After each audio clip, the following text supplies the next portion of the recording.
అందరికీ నమస్కారాలు. మరి ఎస్కోట్ నియోజకవర్గ ప్రజలందరినీ నేను కోరేది ఒకటే, మీ లలితమ్మ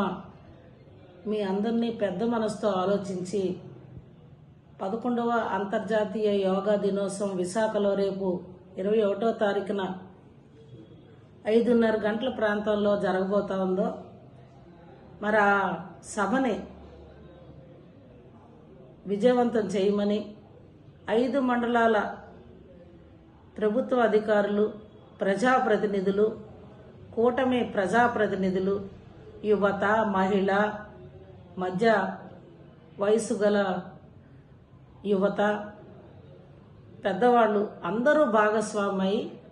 మన ఆరోగ్యాన్ని కాపాడుకోవడం కోసం యోగా నిత్య జీవితంలో ఒక భాగం అవ్వాలని,